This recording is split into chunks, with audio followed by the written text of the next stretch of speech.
foi, on va réussir, on va réussir. Tu es la tête dans le cœur même, tu es la tête dans... Ça fait 15 ans on dit tu es la tête, tu n'as pas bougé d'un centimètre. Tu n'es pas fatigué de dire amen. 15 ans. Chaque année on te promet que ça va être meilleur. Mais la personne qui en profite, c'est le pasteur. Parce que lui il fait son business. Oh, l'huile s'il vient d'Israël, achetez-la, achetez-la, vous allez avancer. Il a avancé lui-même dans la vie, que lui-même il prend toute l'huile là, il verse sur lui et il avance, on va voir. Quand il va avancer, et puis alors on va acheter son huile. Est-ce que quelqu'un comprend quelque part? Oui. Laissez-le avec l'huile. Dis-lui, garde ton huile, pasteur, nous t'aimons beaucoup. Verse tout ça sur toi, et puis tu avances. Quand tu vas avancer, et puis on va voir, on va te suivre. Non, on vendait ça, le sel, tout. Et les enfants ne vont plus à l'école. Stylo magique, stylo de Dieu. On a béni. Tu prends ça, tu passes toutes les leçons. Toute l'année, ils n'étudient pas. Et on adore le stylo. Un tel leader, Dieu, une personne pareille, Dieu le combat. Parce qu'on ne peut pas gouverner simplement en ne s'engageant pas dans le travail. On a donc érigé une espèce de personnes paresseuses. Ils sont dans le ministère, je vais servir Dieu. C'est juste pour avoir l'argent. Même suivre une âme, prier, ils ne peuvent pas. Tu dors juste du 20h à 6h du matin. Tu es homme de Dieu. Il n'y a qu'à l'église qu'on pense qu'on peut décorer la paresse. La paresse n'a jamais été décorée. On a décoré David quand il a tué Goliath. Il n'y a pas de décoration sans exploit. Est-ce que quelqu'un comprend de quoi je parle? C'est important. Il faut faire quelque chose. Ce n'est pas en chantant. Les gens qui chantaient étaient là 40 jours, ils ont chanté. Dieu n'a... On ne connaissait même pas le nom de ceux qui chantaient. On dit qu'il y avait une armée. Dieu ne te nomme pas quand tu n'as pas fait quelque chose. On dit qu'il y avait une armée. Il faut sortir de la masse. Il faut sortir de la barque. Il faut poser un acte qui te distingue. En faisant confiance en Dieu. C'est là que on va célébrer ta grandeur. La grandeur de Dieu, je veux dire, au travers de ta vie. Oh, les gens, oh oui, voilà. On vous avait toujours dit. Je les vois là. Parce qu'on vous a dit. Quelqu'un a dit, mais cet homme-là, lui, il est venu se confesser au Congo récemment. Alors moi, je disais vraiment que toi, tu ne prêches que pour le bien-être de l'homme. J'ai dit, mais Jésus est venu afin que les brebis aient la vie et qu'elles soient dans l'abondance. Tu veux que je prêche le malheur des hommes? C'est le bien-être. Dieu n'a pas créé l'homme et puis il l'a maudit. Non, il l'a béni. Pourquoi vous voulez parler en langage haut? Si ton cœur est mauvais, change-le. Voyez-vous? C'est ça le vrai problème. Voyez-vous? Qui est Abraham? Comprenons Dieu. Comprenons Dieu, frère. Comprenons-le. Notre père, comment est-ce qu'il s'appelle? Abraham. Qui était Abraham? Abraham était un grand berger. Abraham n'était pas pasteur, hein? Berger. Qui était Isaac? Un grand cultivateur. Il était engagé dans l'énergie parce qu'il avait plus d'eau. C'est ça, Isaac. Qui était Joseph? Premier ministre en Égypte. N'est-ce pas? Il était premier ministre, impliqué dans la gestion de l'Égypte. Qui était son patron? Qui était son patron? Et que veut dire Pharaon? Symbole de Satan. C'est-à-dire le chef de la loge est là. C'est lui le chef d'État, tu es son premier ministre. Et c'est lui qui te nomme. Et tu lui fais des rapports intacts. Et tu fais des rapports intacts. En gouvernant la cité. Non, mon patron est un sorcier. Mon patron est un sorcier. Feu. Non.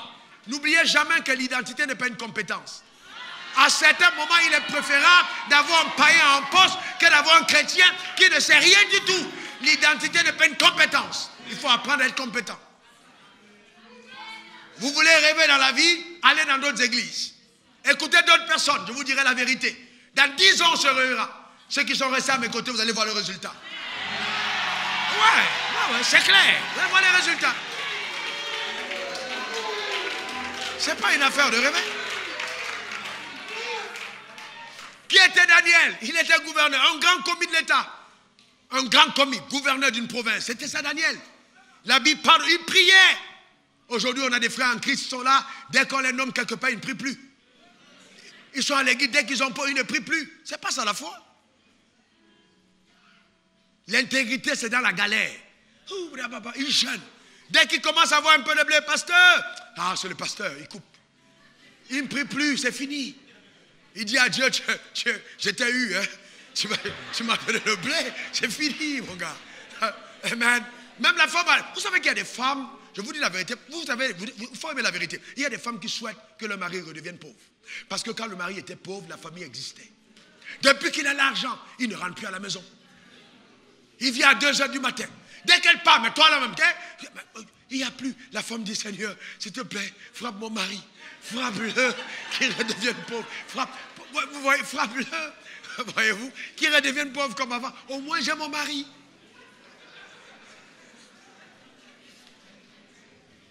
Voyez-vous, et c'est sérieux. Daniel était un grand commis de l'État, respecté. Il priait 3 fois par jour. Il craignait Dieu. C'est ce que Dieu veut voir. Et on parle que David, il était quoi? David était roi, chef d'État, président de la République. Vous savez pourquoi Dieu dit, David est l'homme selon mon cœur? Parce que Dieu aime les gens qui règnent. Il était à la tête, il dit, je suis la tête. Il dit, David, c'est l'homme selon mon cœur. Et les gens qui règnent avec le caractère et l'intégrité de Dieu. Il est temps pour nous de voir dans notre nation, les gars qui postulent à l'élection, on dit les croyants. Il est dans un parti, PDCI, RDR, mais il est croyant, ça ne change rien. Il crée son propre parti, mais il faut apprendre à collaborer avec les gens même qui ne croient pas.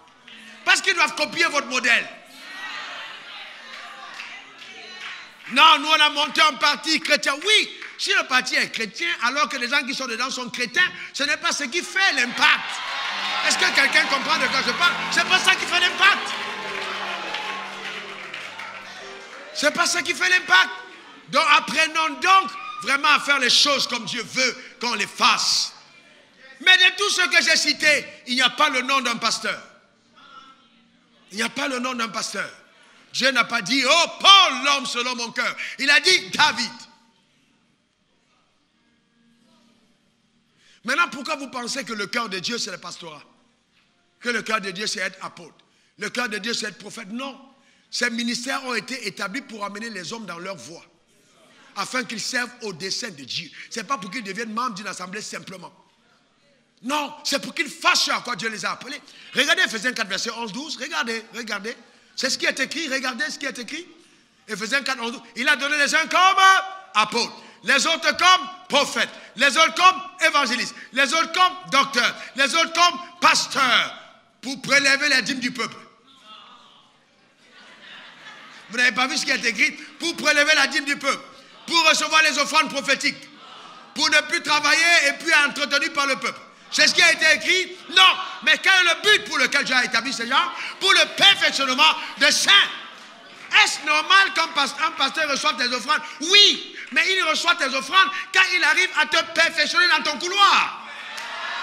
C'est ça. Là, c'est normal. Naturellement, tu viendras dire, pasteur, que Dieu soit loué. Je suis entré ici, j'étais un simple maçon. Maintenant, j'ai une société de construction.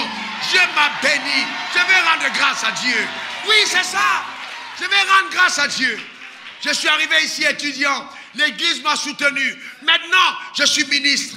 Pasteur, qu'est-ce qu'on peut faire pour l'église? Voilà le chèque que je signe. Vous ne pouvez pas demander à un arbre de vous donner ses fruits tant que vous n'avez pas planté. Non. Vous devez investir. On doit bâtir les vies afin qu'elles se lèvent et qu'elles montent. Sinon, c'est du vol. Vous devez s'aimer dans les vies. Payer le prix. Maintenant, on est là, on fait la cour de ceux qui ont réussi. On prêche des messages contre le travail. Et on va à la salle d'attente de ceux qui ont travaillé pour dire supporter nos programmes. Alors qu'on a un potentiel incroyable. Quelle bassesse. Il faut qu'on comprenne Dieu. Il y a un potentiel dans l'église. On n'a pas besoin d'aller commander où que ce soit. Non. Est-ce que vous savez que le royaume de Dieu est plus riche que le Qatar? Le royaume de Dieu est plus riche que le Qatar? Plus riche que le Koweït? Jésus que j'ai est plus riche que le roi du Koweït. Mais frère, la terre lui appartient. Mais il faut simplement qu'on comprenne la pensée de Dieu. Et qu'on pousse les gens à aller dans le couloir de leur destinée. C'est ça le plus important. Mais quel drame que ceux qui ont la peau blanche m'excusent au moment. Vous savez, le racisme, d'où il vient? De certains complexes. Soit de supériorité, soit d'infériorité. Écoutez-moi très bien. Aucun homme n'a été créé au-dessus de l'autre. Aucun. Non. Aucun homme n'est créé au-dessus de l'autre. On est égaux devant Dieu. Maintenant, dans le déploiement des stratégies diaboliques, il a levé les races contre les autres, sciemment. Pourquoi? Pour maintenir certaines personnes sous l'oppression. Et établir ainsi son règne. Vous voyez aujourd'hui, à cause du culte de l'Occident, les films que nous voyons, nos filles sont assises à la télé, aux heures capitales, où le mari rentre du travail, c'est là qu'on met des films. Où elle est en train de regarder comment est-ce qu'on a donné la fleur au lieu de la fleur. Et elle rêve simplement d'une fleur. On est en train de détruire toute une jeunesse. Totalement. Voyez-vous, à cause de certains clichés. Et dans ces films-là que vous voyez de Hollywood, les Noirs sont des brigands, les filles noires sont prostituées. On te laisse les clichés. Quand tu regardes la carte du monde, l'Afrique est en bas. Qui vous a dit que l'Afrique est en bas? C'est celui qui a dessiné qui a mis l'Afrique en bas. Et donc maintenant, quand on se voit, on a l'impression que non, quand on est noir, on n'est pas... Et toutes nos femmes veulent épouser les blancs. C'est un blanc. Donc même le blanc qui ne s'en sort pas à Paris, quand il arrive à Abidjan, c'est un blanc. C'est un blanc. Le complexe du blanc. Est-ce que quelqu'un comprend de quoi je parle? Écoutez-moi attentivement. La nouvelle création est la race supérieure. Elle est créée selon Dieu. On a le complexe du blanc. Et même nous, les blancs, les noirs, on veut ce qui est blanc. Donc maintenant, les femmes ont dit, ok, si on n'est pas des blancs, on va devenir blanches. Forcé, on va être blanches. Les hommes vont nous voir. Voyez-vous, ça c'est le complexe. Alors que Dieu t'a donné une jolie peau, belle comme tu es, basanée comme tu es, un éclat incroyable. Et puis toi, tu te dis, non, il faut que je puisse ajouter à ce que Dieu a fait. Alors que c'est un Dieu de perfection. Mais c'est le complexe. Vous me regardez, mais c'est vrai. C'est vrai. Regardez combien de nos gens sur Internet. C'est le blanc. C'est le blanc. Le blanc. Comme si la réussite de la vie, c'est le blanc. Et quel blanc? Et puis vous avez l'impression, quand il a rencontré dans le blanc, quand on noir parle, elle a l'impression que c'est une ordure. Est-ce que vous savez que le péché n'est pas blanc, il n'est pas noir?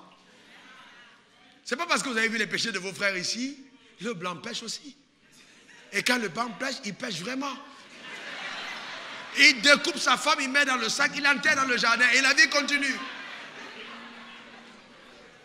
Le noir peut te gifler et tout ça, mais le blanc, il est calme et froid comme le serpent. Il attend. Il planifie. Il te fait souscrire à l'assurance vie. Pour que quand tu meurs, il y a un bénéfice. Ça, c'est le blanc. Mais comme nous importons tout ce qui est blanc, ça finit par venir chez nous. Voilà le vrai problème. Ça commence au supermarché. Vous criez, wow, mais c'est vrai. Oh, comment tu vas? Oh, je suis en train de... Je sors du mall, supermarché. Je suis allé faire mes courses. Je suis allé acheter de la tomate qui vient de la Chine. La tomate en plastique. Le riz, ça vient. On a tout ça ici. Mais ce qui est chez nous, comme c'est les films, ce n'est pas bon. Les carottes, on prend, ça vient du Maroc, OGM. C'est ça qu'on consomme. On est en train de s'empoisonner avec la maladie. De l'autre côté, ils viennent mettre des trucs d'exportation. Et ils s'appellent produits bio. Produits bio, c'est bio. Voyez-vous? Alors qu'en fait, ce sont nos produits. Ça pousse dans ta cour. Mais tu ne manges pas ta tomate parce que ça vient de chez toi. On t'a tellement intoxiqué que tu ne valorises plus ce qui est à toi. Le drame. Voilà le vrai problème. On importe des poulets. On importe le poisson meurt de vieillesse dans nos eaux, mais on les importe ailleurs. Et nous sommes tous les jours en train de nous empoisonner. Le jour de la fête, il n'y a pas de bissap, pas de nyamakou, pas de jus d'oseille, pas de jus de baobab. Parce que ça, c'est des jus traditionnels. Il faut qu'on montre qu'on a réussi. On va mettre du Coca-Cola, du Fanta sur la table et c'est ce qu'on va boire. Là, on a réussi. Je déclare que ça, c'est pas ma portion. Ça, c'est pas ton partage. Au nom suprême de Jésus, donne-moi le meilleur des amens. Dis encore amen. Dis encore amen.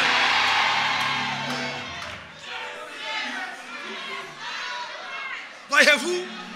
Et le drame, frère, quand vous dites, c'est terrible, hein? C'est terrible ce que nous faisons. C'est terrible. Il faut changer. Vous allez en Europe, vous achetez un produit africain, c'est le Chinois qui vend. C'est le Chinois qui vend les produits africains. Parce que nous sommes installés dans la paresse. Et l'Église ne change pas ça. L'Église est en train d'aller encore dans l'illusion. Reçois! Et puis c'est fini. Amen! Il sort de l'église, alléluia. J'ai réussi. Et il ne fait rien du tout. Et c'est pour ça que le drame de la poste de la dîme ne rend pas riche. La dîme ne te rend riche que quand tu fais quelque chose. Il dit, je ouvrirai pour toi les écus des cieux et je vais déverser en abondance les eaux, les réservoirs d'eau du ciel. Quand l'eau tombe, là, ça tombe sur la terre, il n'y a rien. Dieu dit, j'ai tellement arrosé ce sol-là, il y a la boue, mais rien ne pousse. Parce que le gars n'a rien mis sous la terre. Voyez-vous? Et il attend que Dieu le bénisse. Non, ça ne marche pas comme ça. Fais quelque chose. Dis à ton voisin, il faut faire quelque chose. Dis-le encore. Alléluia. Arrêtons d'être dans la réaction. On est toujours en train de réagir. Non, on est contre eux, c'est pas normal. Et ils vont demander à nos enfants l'éducation sexuelle des 4 ans. Moi, je dis, mais pourquoi vous dites que c'est pas normal? Mais laissez-les appliquer leur programme. Ils ont leur maître. Ils font ce qu'ils veulent. Vous avez, quand il fallait décider, vous n'étiez pas dans la politique. Quand on a dit faire la fois, on a dit Wafo est un bandit. C'est pas possible, c'est un franc-maçon, c'est un sorcier. Vous ne vouliez pas, parce que vous avez été habitués à ne pas être dans la société. Maintenant, on prend des décisions. On a déjà dit, il n'y a pas homme, il n'y a pas de chef. Donc, il n'y a pas de chef dans la famille. Ça a déjà commencé. Tout le monde s'est tué. Après, on va dire, bon, maintenant, liberté. Tout le monde va se taire. Mais parce que ceux qui décident ne sont pas éclairés. Souvent, ils prennent des décisions sans comprendre. C'est imposé par une machine qui conçoit l'agenda de Satan. Et puis, l'autre va écrire pour dire, bon, vous voulez une aide, il faut que vous adoptez votre constitution. Mais il dit, oh, c'est pas grave, parce qu'on veut le blé. Voyez-vous? Et c'est ça. On commence à se plaindre. Et vous allez voir, il y a de bonnes écoles. Mais vous allez envoyer vos enfants dans les écoles parce que c'est dit française. Mais c'est à l'école française qu'on apprend à fumer la drogue au CM1. Vous avez de bonnes écoles où les instituteurs regardent encore l'enfant avec les regards de fermeté. Mais non, il faut fumer la drogue. On dit, Jacques, qu'est-ce qu'il y a? Non, je voulais planer un peu. Le professeur dit, ok, allons-y, on va planer ensemble. Voilà, et vous payez des millions pour aller détruire vos enfants. Voyez-vous? Est-ce que vous savez que Dieu n'a jamais voulu que nos enfants soient éduqués par les instituteurs ou les professeurs seulement? La responsabilité de l'éducation de l'enfant revient aux parents et à l'église. Je vais vous montrer. C'est aux parents et à l'église. Proverbe 22, verset 6. Certains d'entre vous, vous ne voyez même pas vos enfants. Ce sont les gens de la maison qui s'en occupent. Et tu es à l'église. Tu dis que tu aimes Dieu, mais tes enfants, tu ne t'en occupes pas. Proverbe 22, 6 à 9. Instruis l'enfant selon la voie qu'il doit suivre. Quelle voie? La voie de Dieu. Et quand il sera vieux, il ne s'en détournera pas. D'accord? C'est notre responsabilité. Instruis l'enfant. On va à l'église, il n'y a même pas d'école du dimanche, il n'y a même pas d'école de chambre, on ne s'occupe pas des enfants. Les enfants n'ont pas de dîme, donc on les met de côté. On est focalisé sur les adultes. Les jeunes, on ne s'en occupe pas. Mais si nous ne partons pas à la crèche, commencer à impacter les enfants de le bas âge, nous sommes en train de les livrer à Satan. Parce qu'ils atteignent un état où on ne peut plus changer. C'est dès le bas âge qu'il faut dire ça à l'enfant. Et regardez, verset 7, le riche domine sur les pauvres. Donc quand votre enfant vient ici et qu'il me l'entend dire, il décide d'être riche. Mais il faut que l'enfant sache, c'est ce qu'on dit. Et celui qui emprunte est l'esclave de celui qui prête.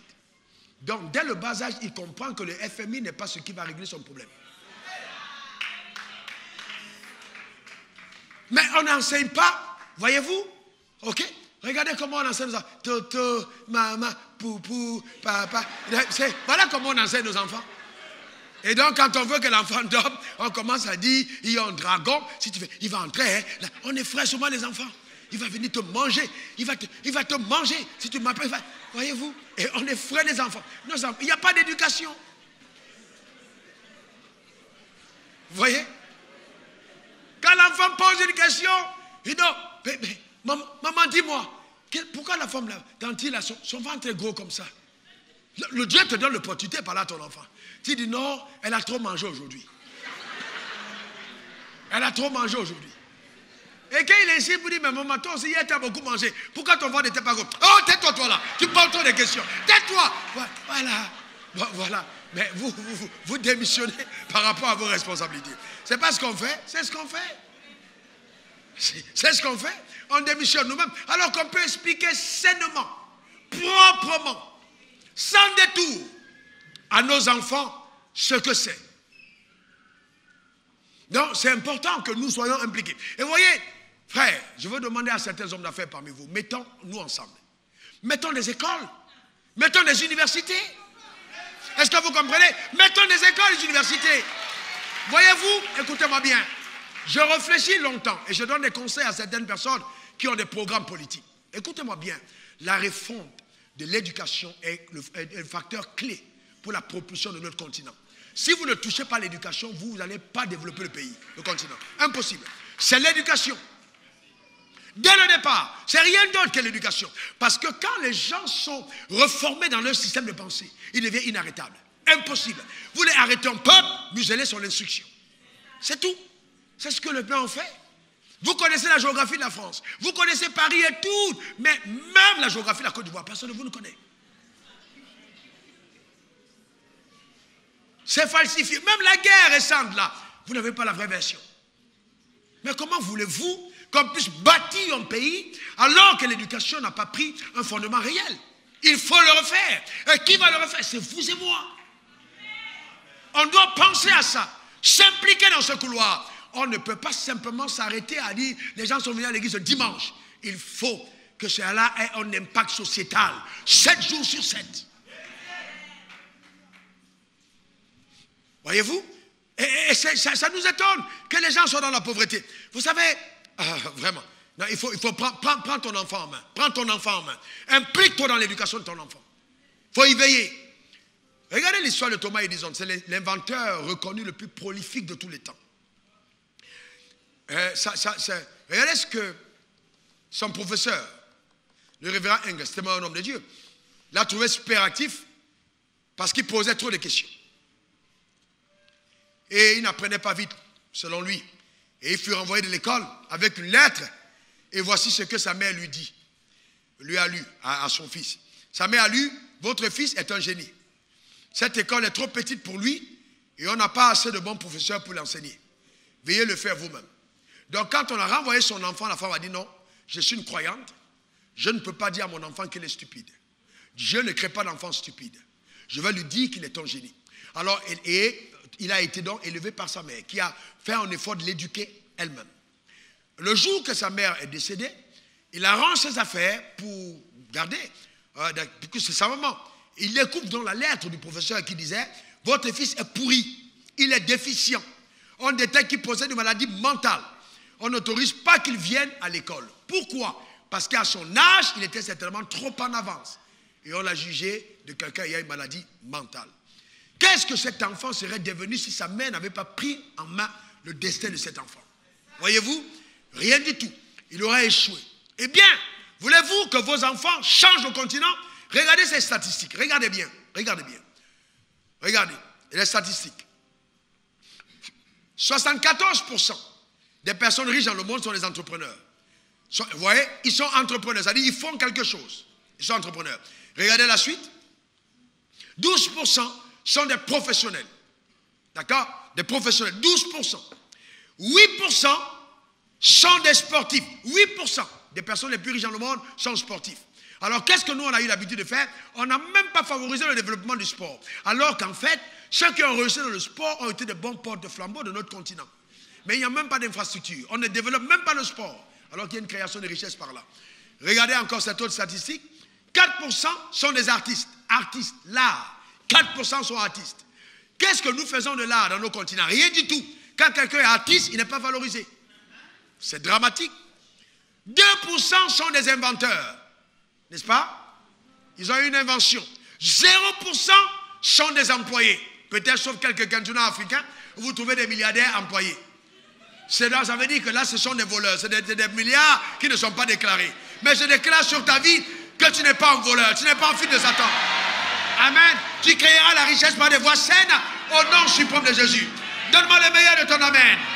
Dis encore amen. Donc il faut repenser l'éducation. Il faut ramener l'éducation sur des standards sains afin que dès le bas âge, nos enfants sachent qui les a créés. Pourquoi ils sont venus sur terre. Qu'ils détectent leur talent, la productivité, investir pour la société, laisser un héritage, c'est plus important. La création de la richesse, la création des emplois, que les gens ne soient pas formatés à être éternellement des employés. Comment pouvez-vous, avec votre si belle vie, frères et sœurs, c'est à 65 ans que vous avez payé votre maison, à la fin. Vous avez un crédit depuis l'âge de 30 ans. 65 ans, vous terminez. 66 ans, vous êtes parti. Vous avez passé toute votre vie pour pouvoir avoir des pierres, pour être propriétaire d'une maison. À quoi ça sert, ça? Est-ce que ça, c'est une vie que Dieu réserve à un homme? Sérieusement? Vous pensez que c'est une vie que Dieu réserve à un homme? Vous prenez de 25 ans, où certains d'entre vous commencent à travailler à 30 ans, jusqu'à 65 ans, vous prenez toute cette partie de votre vie à être prisonnier, à museler votre destinée. Alors qu'au milieu de toutes les personnes employées, il y avait un potentiel énorme pour pouvoir créer des emplois et relever la société. Si on ne le repense pas à l'église, on va repenser ça où? Aucune école ne va vous la donner comme éducation aujourd'hui, parce que le système éducatif ne le permet pas. On va enseigner ça où? Les professeurs qui vous enseignent l'économie, eux-mêmes n'ont aucune notion. C'est tous la lettre. Ils n'ont rien fait, aucune expérience. Pourquoi? Parce que notre continent, c'est bien ça. Eh bien, il faut que ça change. Il faut bien que ça change. Donc, si on est enfant de Dieu, adoptons les valeurs de Dieu. Nous sommes la lumière du monde. Et la révolte vient de l'intérieur. Et c'est ça le miracle. Le miracle, c'est que tu as eu une maîtrise en géographie. Et un jour, quand tu es à genoux en train de prier, je te dis, je t'amène dans tel domaine pour monter une entreprise qui n'a rien à voir avec la géographie. C'est là le miracle de Dieu. C'est là le miracle de Dieu. C'est ça le miracle de Dieu. Arrêtons seulement de dire oui, le paralytique a marché, c'est fantastique. Ils ont beaucoup marché. Les mieux ont parlé, ils ont beaucoup parlé. Mais maintenant, allons-y à la création des richesses. Parce que quand ils marchent, quand ils sont guéris, quand ils ressuscitent, ils ont besoin de manger. Chaque fois que Jésus a guéri, il dit donnez vous-même à... Quand il ressuscite, donnez vous-même à manger. Parce qu'une bouche qui revient à la vie est une nouvelle charge. Que Dieu bénisse ton âme. Que Dieu bénisse ta vie.